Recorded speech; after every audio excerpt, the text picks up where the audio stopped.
Rachel, thanks for having us over today and for allowing us to come into your home. What age were you when you first jumped on a gymnastics mat? Well, it was with the assistance of my mother. It was actually in a mother and me class, and I was just 2 years old when I first went out into the gym with her. And do you remember what that feeling was like at 2 years of age?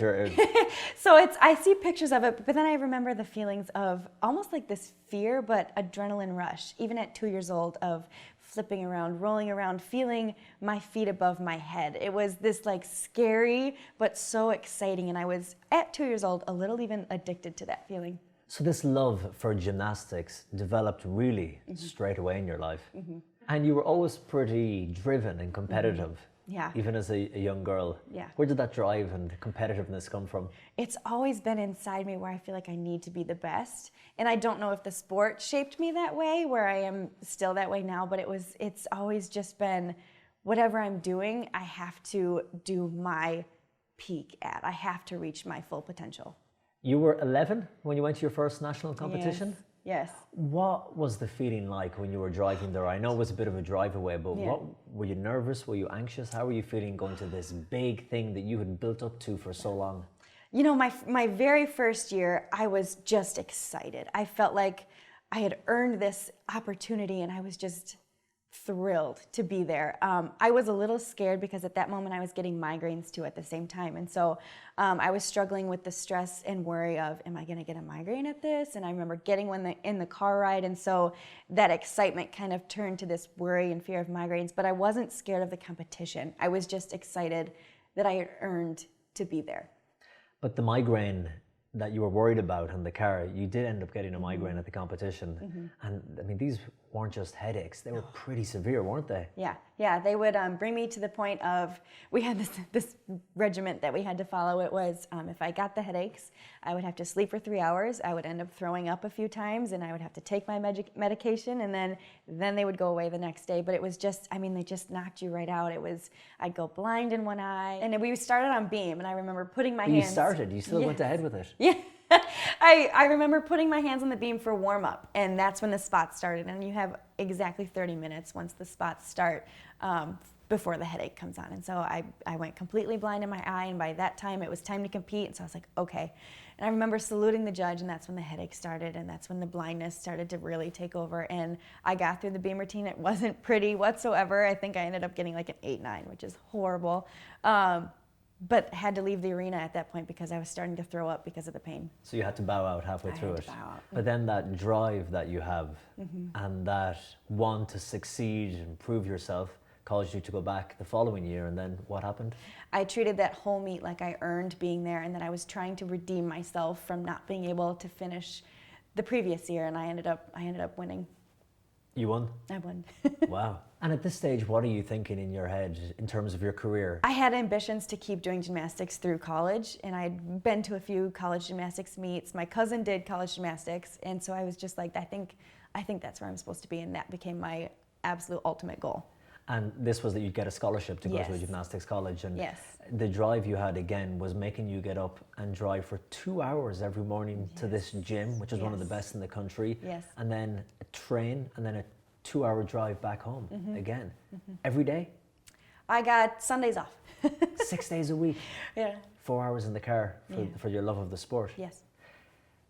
At the gym, there was a man called Larry Nassar.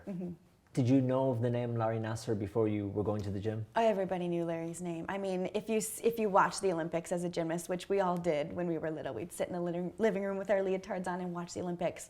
I watched the famous Carrie Strug do her vault, and if you don't know that name, she's the USA gymnast who won America gold vaulting on a broken ankle, and she finished her second vault landing on one foot, and Larry's the one who carried her off the mat. And so from that moment, that doctor was just on this pedestal for me. He was the Olympic doctor. He saw the best. He carried Olympians off mats. And so I knew that name pretty well. So you must have been in complete awe going in to meet this famous doctor.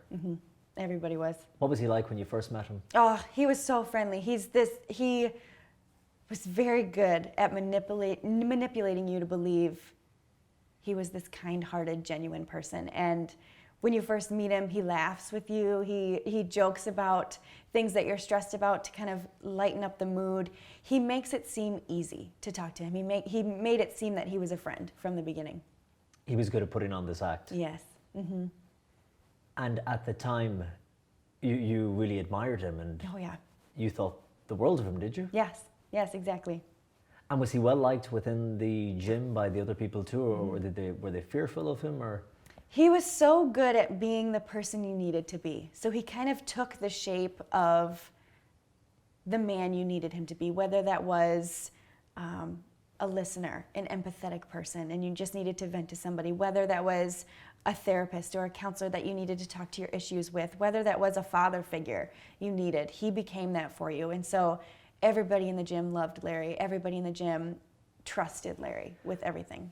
And he officially trained the team, was that right? He was the official trainer for our team. But then on the side, he volunteered to do this kind of extra work where he would offer physical treatment to some of the gymnasts. So his whole position was volunteer. He was a doctor at MSU. He had his own clinic. He was for the MSU gymnastics team, and then he volunteered his time with our team and would come in every Monday night and stay from 8 p.m. to midnight, even later, to treat all of us for free, for absolutely no charge.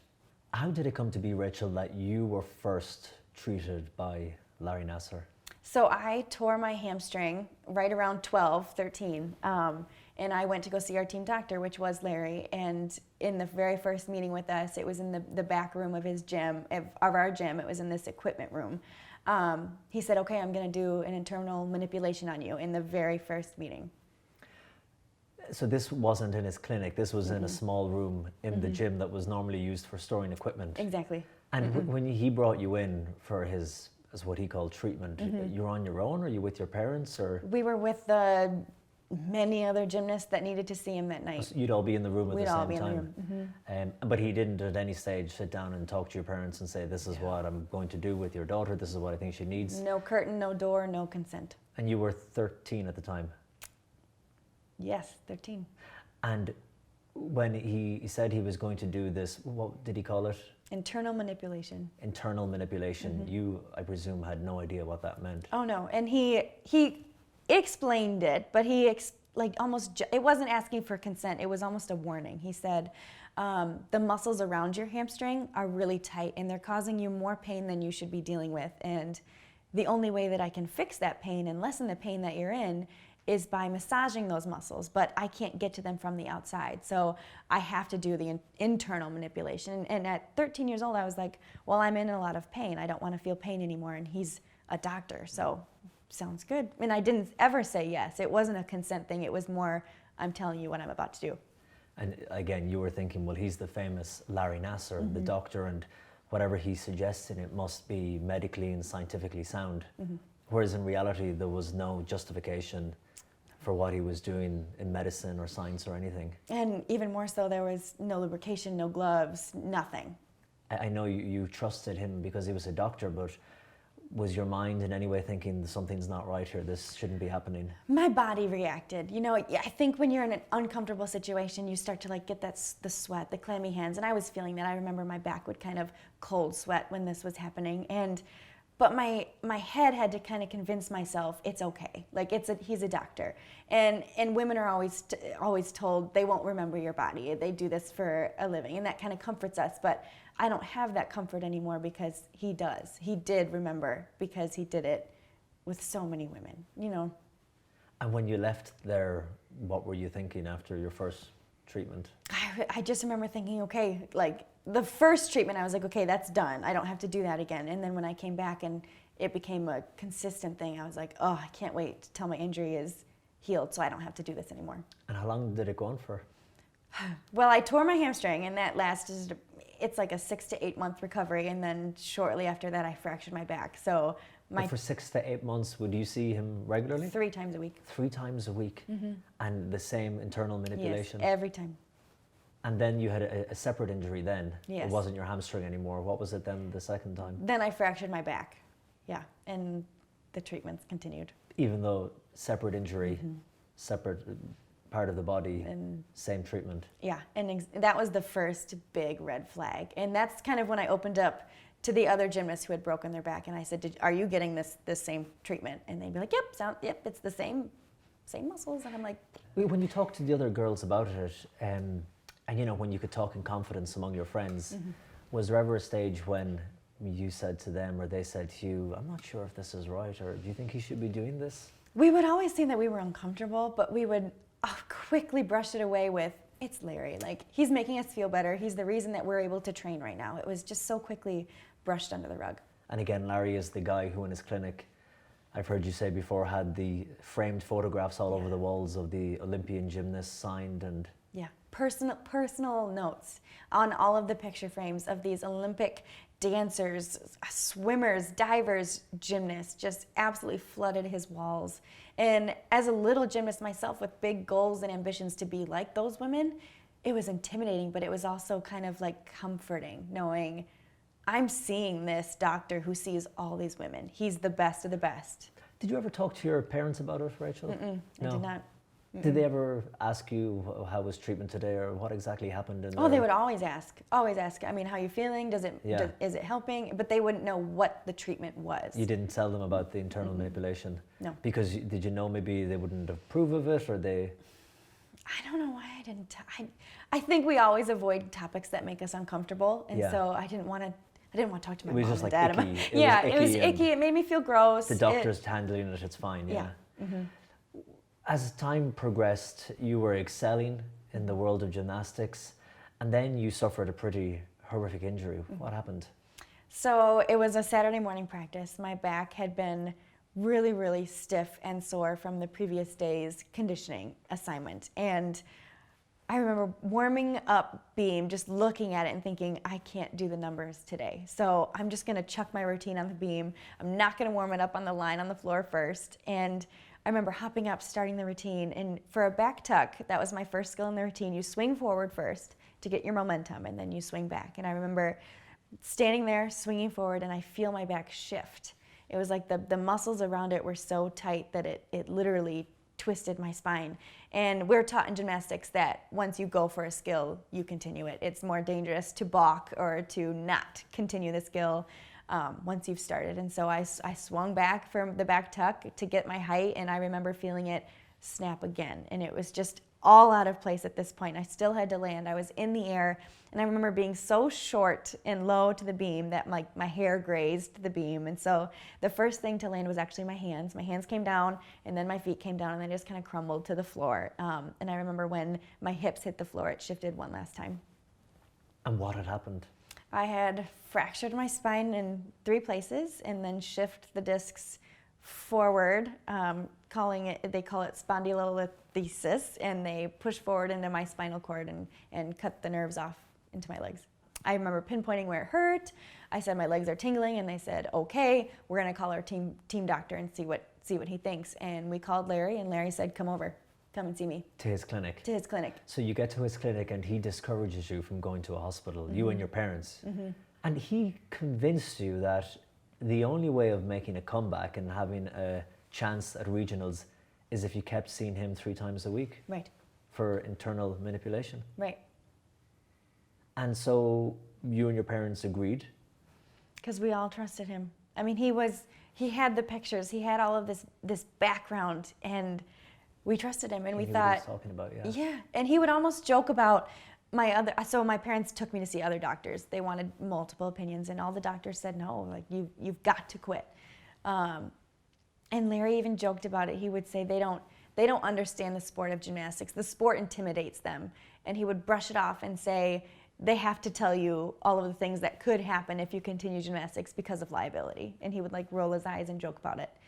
And turns out they were all telling the truth. He said, do you want to compete regionals? This is all dependent on how strong you are, how tough you are, how much pain can you handle.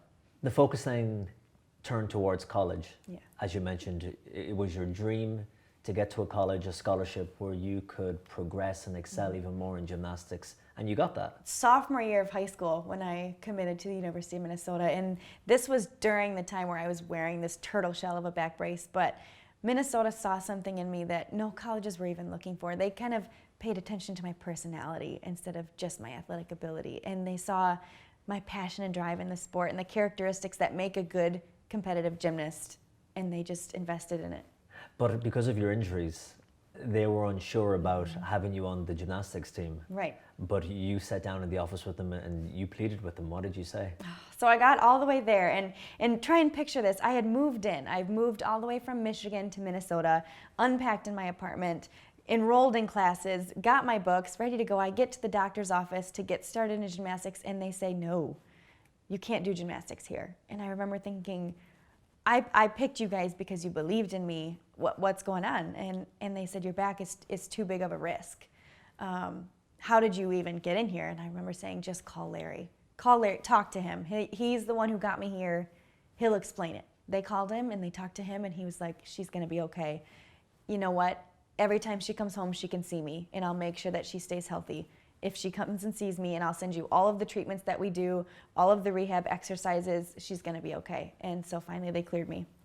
He sent across to your new university all the treatments that he had been giving you, except one. Except one. He left out the internal manipulation. Yes. And did that raise a red flag with you? Why didn't he tell them about this treatment that he's been giving me for years? It was a big red flag at the time. I mean, he sent over a packet of all of the exercises we had been doing, and it wasn't included. And I remember thinking, this is the treatment that has gotten me through all of my injuries. Why would you not pass it along? But a light bulb went off in me that was just like, he's at a different level of education. He's at a different level of mastery of being an athletic doctor. He understands the sport more than these doctors do. These doctors represent 5 sports. He's just gymnastics. He knows. He knows more than they do. Tell me about the day you picked up the phone and you called Larry and you told him, because you were suffering so much from the pain, physically and mentally, that you just couldn't go on. I was sitting in my apartment, and I had taken the day off of classes because I just couldn't physically get there. And at that point, I was just like, what am I doing? Like, I am having to change my daily routine because I'm in so much pain or because my legs are so numb. And I remember calling Larry and being like, Larry, it's bad. It's worse. I don't know what to do. What do I do? And him just saying, he was so cold and almost heartless. He was just like, okay, then I guess we're done. And I remember being like, wait, what? And him just saying, we always said that it was based on how strong you are. And if you can't do it anymore, then I guess we're done. How did it feel now that he had kind of hung up the phone on you? My whole world just crashed onto me. I remember feeling numb. And it's not the same numb as like my legs. It was, I could feel my heart beat in my chest and it was beating fast, but I couldn't feel the body around it. I could feel myself crying, but I wasn't like breathing heavy like you do when you really cry. I was having a very severe panic attack. My face went numb, my cheeks went numb. I was breathing heavy, but I couldn't feel it. Was that the last time you spoke to him?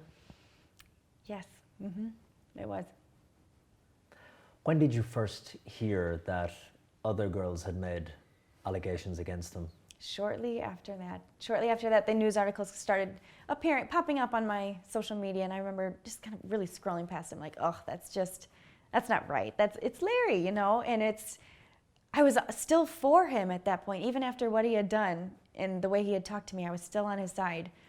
And it wasn't until somebody came out with a detailed description of the abuse and why it was considered abuse that I was like, if that's abuse, then I was abused. If she's a victim, I'm a victim too. When you read that article, when someone in detail talked about what he had done to them, did it match right up with your story, with your experiences? It was identical, absolutely identical. The way he introduced it, the way he warned you, the verbiage was identical. And then what was going through your head then? I remember just having to lay in my bed and look at the ceiling for a long time. A few hours went by and I just had to stare at the ceiling and kind of accept that I was a victim. It's a process that's not easy, but it was basically somebody telling me and proving me, you can't deny it anymore. And it's one thing to start to slowly realize that maybe what was done to me was actually abuse.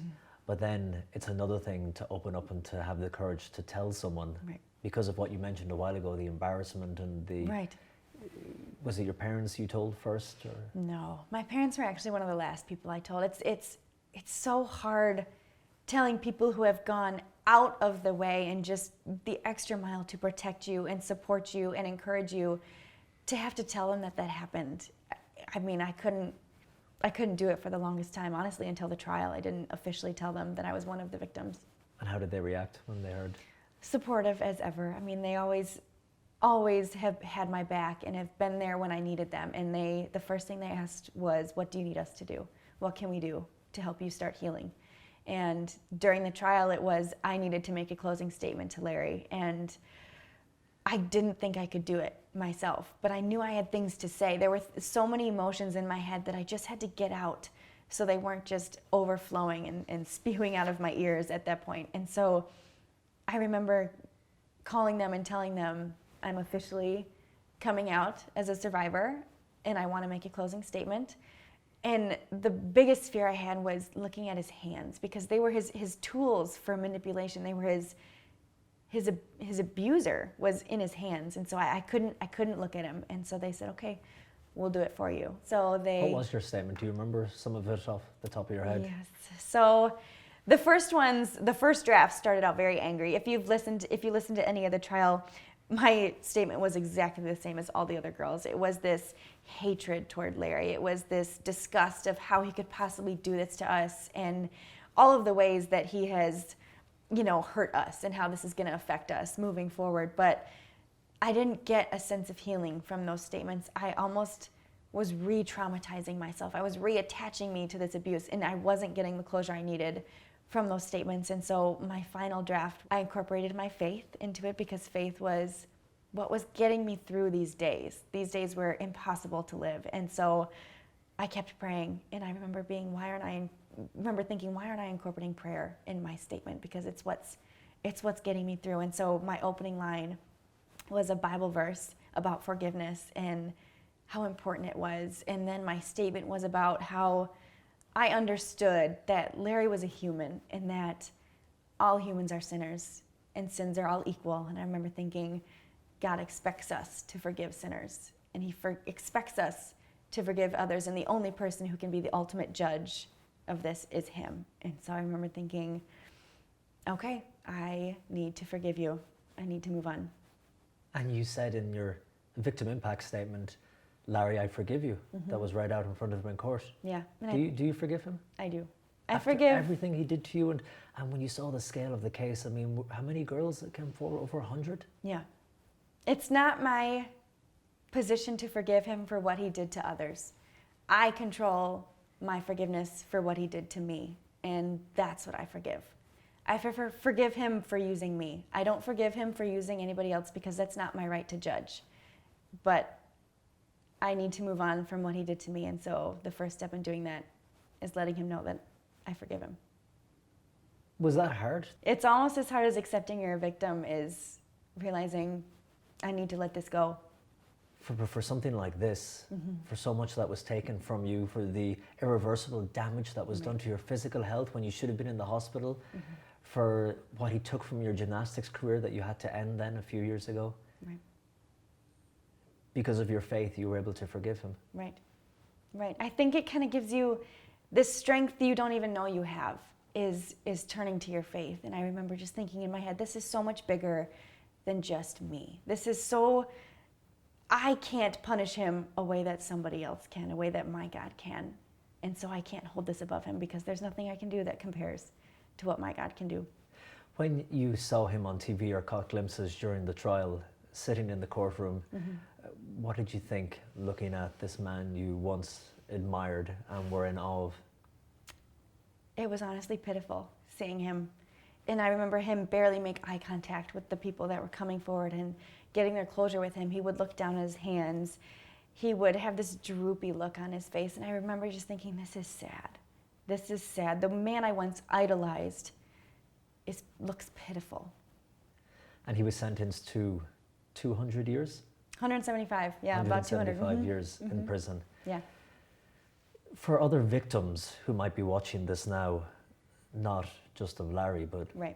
abuse victims around the world, who maybe don't have the immense courage that you have, what would you say to them? First of all, I think it's important to know that you're not alone. Victims out there need to know that their experience is unique to them, but they are not alone fighting this battle. They are not the only ones going through this feeling, that there is a community of people ready and willing to support, inspire, and empower them to get to their level of healing too. I think it's important to get your story out of your head, because the first thing we do is blame ourselves. The first thing we say is, how'd this happen to me? Like, what did I do to deserve this? And it was the first question I asked too, why me? I'm this strong person. People always told me I was one of the strongest people they knew. How did I get used? And victims need to stop doing that, because it's never our fault. There's never a dress too short or too skimpy for somebody to have a right to your body. There's never an amount of alcohol that gives somebody a right to your body. And there's never a level of power and authority that gives somebody a right to your body. And it's never your fault. And you need to know that and accept that moving forward, that you don't deserve this, but you deserve to heal. Let's fast forward to today. Yes. You have undergone major spinal surgery. Yes. How is your health at the moment? I can feel my legs. That's always a good thing. Which is a great thing. That was a new thing just a few years ago. The pain is a lot better. I can go for walks with my dogs, and I'll be able to walk down the aisle, and it's with no pain, and it's just... You mentioned walk down the aisle there. It's on my mind. It's on your mind. You chose the ring? Yeah. There it is, the engagement ring. And yes. Just behind me here, fiance Jake is lurking behind me on the camera, watching over everything. Everything. So life has really turned around for you. Yes, life is good. How are you feeling in yourself? It takes a village. It takes a village to get through the days. It's to say that it's easy every single day and I'm perfect would also not be the truth. It takes a lot of support and encouragement from amazing fiancés and family and everybody telling me it's going to be okay and you're so much stronger than this. How do you think it has changed you inside as a person? Everything you've gone through, and I don't just mean the abuse, but the recovery that's still ongoing today. It's a different type of strength that I have now. It's not that I'm pushing through pain. It's not that I have to be tough to continue going or to have people still have expectations for me. It's I'm strong in who I am and who I've become and also who I have to be to get through the day. I am strong because I can push past my fears and my paranoias and I can live a normal life. Finally, do you miss the gymnastics? Very, very much, very much. It's once you're a gymnast, you're always a gymnast. It's always a part of you. And what have you replaced it with? Coaching it. You're coaching gymnastics now? I am coaching gymnastics Where are now. you doing that? Just a few blocks away in Apple Valley is where I'm coaching now, and I absolutely love it. Well, Rachel, your courage to talk about your story and to come forward and tell the world and your ability to forgive, as well as so many other things about you, are so admirable. And I want to say thank you so much for your time. Thank you. Thank you. I loved it.